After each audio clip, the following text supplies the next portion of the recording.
Assalamu alaikum grade 3. I am your online English teacher and I hope you guys are doing well at your homes. So grade 3. Today we are going to read Junior English and it's page number 57, and today our topic is forming abstract nouns from verbs. The topic is forming abstract nouns from verbs. आज के topic में हम क्या करेंगे? Verb से verbs क्या हैं? Action words हैं. क्या हैं verbs? Action words.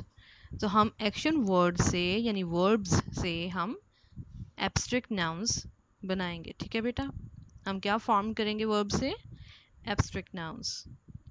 So before starting this lecture, I want you guys to memorize your previous lecture of Junior English, in which we read about abstract nouns, common nouns, proper nouns, collective nouns. Do you remember that? I have also given the exercise of abstract noun in your assignment number 2. So let me repeat that a noun which denotes an idea, quality, feeling or state of mind is called an abstract noun. We cannot physically touch them. We cannot touch abstract nouns. We cannot see abstract nouns. हम उन्हें देख नहीं सकते, ना वो हमें नज़र आते हैं, ना हम उन्हें टच कर सकते हैं. जैसे एक नाउन है book, we can touch the book. ठीक है, अगर किसी पर्सन का नेम है Ali, Hira, Rida, we can touch them, but we cannot touch abstract nouns because they are feelings. These are ideas, they are qualities. Can you touch your feelings? If you are hating someone, can you touch your hate? If you are liking something, can you touch your likeness? Can you see your likeness? No. If you are angry, can someone see your anger? क्या कोई state है आपके anger की? आपके emotion से, आपके face से पता चलेगा हाँ आपकी क्या फीलिंग्स हैं, बट क्या वो सामने नज़र आती हैं? क्या वो बाहर निकलती हैं? हम उन्हें फील कर सकते हैं, वो हमारी थॉट्स हैं. ठीक है बेटा. सो एब्स्ट्रैक्ट नाउन्स वो हैं जो सिर्फ हमारे आइडियाज़ हैं, हमारी फीलिंग्स हैं, स्टेट है, क्वालिटी है. ठीक है. तो आज हमारे पास कुछ वर्ब्स हैं यहाँ पर जिनसे हम फॉर्मिंग करेंगे एब्स्ट्रैक्ट नाउन्स की. ठीक है बेटा. सो आप अगर अपनी बुक पर देखें तो आपको आपकी बुक पे लेफ़्ट साइड पे कॉलम एक दिया गया है जिसमें राइट साइड पे नाउन्स हैं और लेफ़्ट साइड पे वर्ब्स हैं. वर्ब का कॉलम है. तो जो हमारे पास लेफ़्ट साइड पे वर्ब्स दिए गए हैं हम उन वर्ब्स को पढ़ेंगे और उनसे जो नाउन्स एब्स्ट्रैक्ट नाउन्स फॉर्म किए गए हैं हम उन्हें सामने वो भी पढ़ेंगे. वर्ब्स का भी पता है आपको, एक्शन वर्ड्स होते हैं. नाउन क्या है? Naming word. किसी भी चीज़ का नेम क्या कहलाता है? नाउन. लेकिन यहाँ पे हम सिर्फ एब्स्ट्रैक्ट नाउन पढ़ रहे हैं, उन चीज़ों के नाम, उन फीलिंग्स के नाम, उन आइडियाज़ के नाम, उन आइडियाज़ के, फीलिंग्स के नेम, क्वालिटीज़ के नेम. ठीक है बेटा, हम सिर्फ इस चीज़ के नेम पढ़ रहे हैं आज. So let's start. First verb is act and its noun, abstract noun is action. Abstract noun is action. Verb is allow, it's allowance.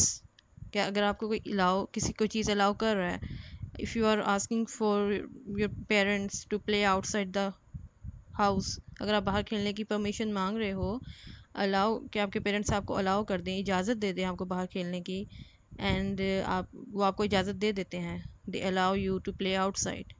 क्या वो आपको आपके हाथ में इजाज़त रखते हैं कि ये रही इजाज़त? नहीं. क्या आपको इजाज़त नज़र आती है? नो. सिर्फ एक फीलिंग है. उन्होंने आपको permission they the, it means हो गया. कि आप किसी से प्रॉमिस लेते हो, ना किसी से प्रॉमिस. क्या वो प्रॉमिस नज़र आता है कि ये लो प्रॉमिस पकड़ो या लाओ मुझे अपना प्रॉमिस दो? सिर्फ हम एक ज़ुबान से बात करते हैं ना अपने. क्या उसकी कोई स्टेट, कोई बॉडी तो नहीं है प्रॉमिस की? नो. सिर्फ आइडियाज़ हैं, ये फीलिंग्स हैं.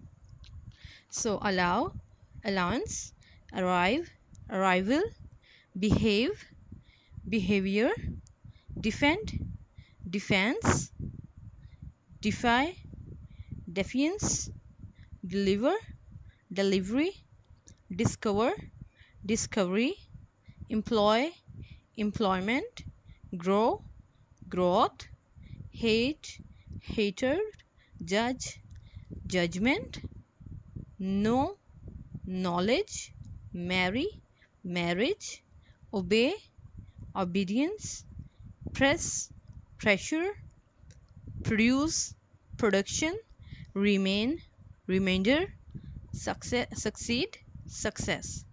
तो हमने लेफ्ट साइड पे सारे वर्ब्स पढ़े हैं, ये सारे एक्शन वर्ब्स हैं, ठीक है बेटा. Act, allow, arrive, behave, defend, defy, deliver, discover, employ, these are action words. And on the right side we have nouns, abstract nouns. ये सब एब्स्ट्रैक्ट नाउन्स हैं जो फीलिंग्स हैं हमारी, जो हमारे आइडियाज़ हैं, जो हमें नज़र नहीं आते. ठीक है बेटा. अब हम इनकी हेल्प से, इन वर्ब्स और इन नाउन्स की हेल्प से, इस कॉलम की हेल्प से अपनी एक्सरसाइज सॉल्व करेंगे. ठीक. सो हम आते हैं क्वेश्चन नंबर ए की तरफ. Write the missing abstract nouns formed from the verbs in bold type. यहाँ पे हमारे पास कुछ वर्ड्स हैं लेफ्ट साइड पे, और फिर सामने उनके बोल्ड राइटिंग में हमारे पास कुछ वर्ब्स लिखे हैं. बोल्ड राइटिंग में हमने उन वर्ब्स के एब्स्ट्रैक्ट नाउन्स फॉर्म करके लिखने हैं. ठीक है, अपने इस कॉलम की हेल्प से. जैसे अ जनरस डैश. जनरस कहते हैं फराख दिली से, बेलोस, किसी से बगैर किसी मकसद के अपना दिल बड़ा करके किसी को किसी चीज़ की इजाज़त दे देना. अ जनरस, अलाउ. हमारे सामने क्या हिंट है? अलाउ. वर्ब क्या है हमारे पास? अलाउ. तो आपने वर्ब्स की लिस्ट में अलाउ को सर्च करना है और उसका जो एब्स्ट्रैक्ट नाउन है वो सामने आपने लिख देना है. अगर आपने सर्च किया तो सेकंड पर ही वर्ब है अलाउ, ठीक है, इस लिस्ट में. और अलाउ के बिल्कुल सामने उसका एब्स्ट्रैक्ट नाउन क्या है? अलाउंस. अ जनरस अलाउंस. आप इस ब्लैंक्स में जो आपके सामने हैं, यहाँ तो आप इधर लिख लें, लेकिन बेहतर होगा आप इसके सामने लाइंस ड्रॉ करें. ठीक है, सामने खुद से लाइन नीट ड्रॉ करें और वहाँ पर ये काम आप करें. ठीक है बेटा. A generous allowance. A strong dash. Defend. Defend कहते हैं अपने आप को बचाना, प्रोटेक्ट करना. ठीक है, डिफेंड. तो डिफेंड हमारे पास वर्ब है, इसका एब्स्ट्रैक्ट नाउन क्या है लिस्ट में देखें? Yes, it's defence. A strong defence. ये भी आप सामने लिख लें इसके नीट से लाइन लगा के. Next is prompt. क्या वर्ड है? प्रॉम्प्ट. प्रॉम्प्ट कहते हैं फौरी तौर पर, फौरी तौर पर, फौरन. डिलीवर यानी फौरन कोई चीज़ डिलीवर कर देना, फौरी तौर पर. डिलीवर मतलब पहुंचाना. A prompt deliver. डिलीवर का क्या है abstract noun? A prompt delivery. Delivery. Complete. Obey. Obey कहते हैं किसी की फरमाबरदारी करना, किसी की बात मानना. ठीक है, किसी की फ़ौरन बात मानना. तो क्या आएगा? Complete obedience. अगर आप सामने देखें ओबे को, अगर आप वर्ब की लिस्ट में सर्च करें तो इसका एब्स्ट्रैक्ट नाउन आपको क्या मिलेगा? ओबीडियंस. A complete obedience. ये भी आप सामने लिखेंगे बेटा सब. ठीक है. Next is a hasty act. Hasty कहते हैं जल्दी जल्दी करने को. A hasty act. A hasty action. A recent arrive. A recent arrival. Arrive कहते हैं पहुंचने को, पहुंचना. ठीक है. A happy. Happy marry होगा कि happy marriage होगा? Marry हमारे पास verb है और इसका एब्स्ट्रैक्ट नाउन क्या होगा? marriage. A happy marriage. A British. Produce है तो प्रोड्यूस कहते हैं पैदा करने को, बनाने को, किसी कोई चीज़ बनाना, इजाद करना. A British production. प्रोड्यूस से क्या है? प्रोडक्शन. Great press. ग्रेट का क्या, प्रेस का क्या है abstract noun? Pressure. A great press. Press का क्या है? अब ग्रेट प्रेशर. इसके सामने आप लिख दोगे.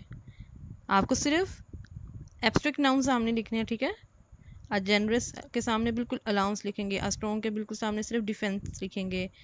प्रॉम्प्ट के सामने सिर्फ डिलीवर लिखेंगे. ये पूरा पूरा आपको फ्रेज नहीं लिखना बेटा.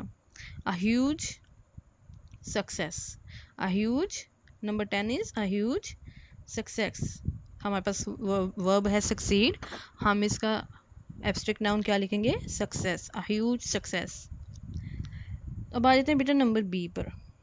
Question number B, exercise number B पर यह है write the abstract noun formed from the verb in bold type which will complete each sentence.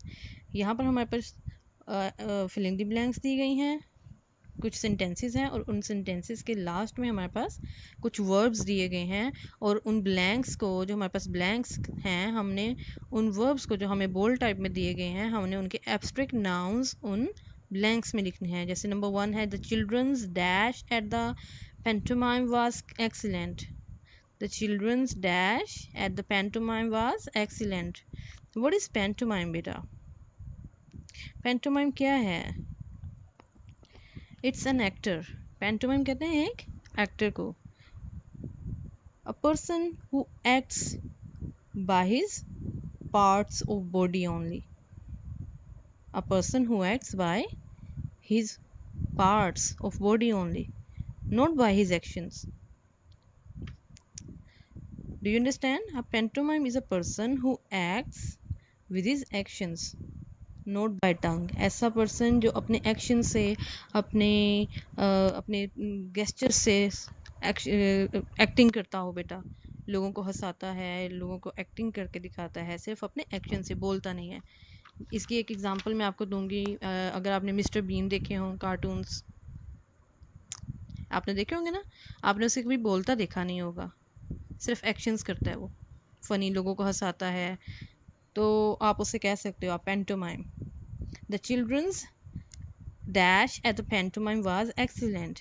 आपके पास सामने वर्ब है बिहेव, तो आपको क्या लिखना है? The children's behaviour at the pantomime was excellent. The dog gobbled up the dash of the turkey। आगे देखिए आपके पास वर्ड रिमेन। अच्छा बेटा, टर्की जो है ये एक बर्ड है, ठीक है, जैसे ये होते हैं, हैन होती है, इस टाइप का एक, यही बर्ड, इन्हीं बर्ड्स को इसी टाइप का है जिसे टर्की कहते हैं। Dog gobbled up the dash of the turkey. Gobbled up यानी बड़े बड़े निवाले खाना, लाइक एन एनिमल, ठीक है, मतलब वाइल्डली।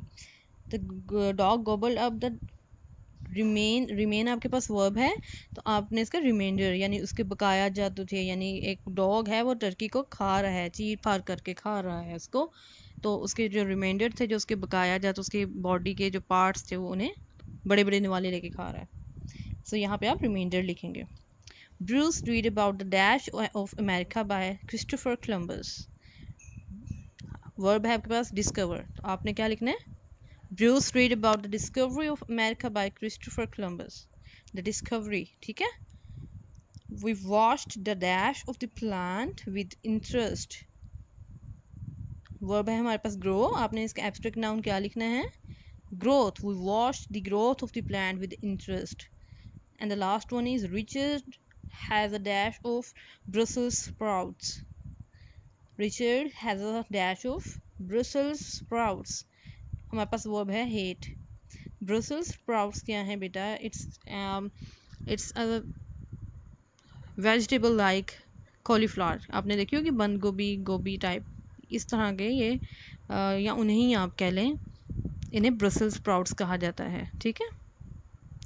जैसे बंद गोभी होती है, या इसके जो सीड्स होते हैं, छोटे छोटे बीज, ये एक ही स्टेम पर, एक ही इनकी तना या टहनी जिसे कहते हैं वो होती है, उसमें छोटे छोटे इनके पहले सीड्स होते हैं, ग्रो करते हैं, फिर आहिस्ते आहिस्ते ये बड़ी हो जाते हैं।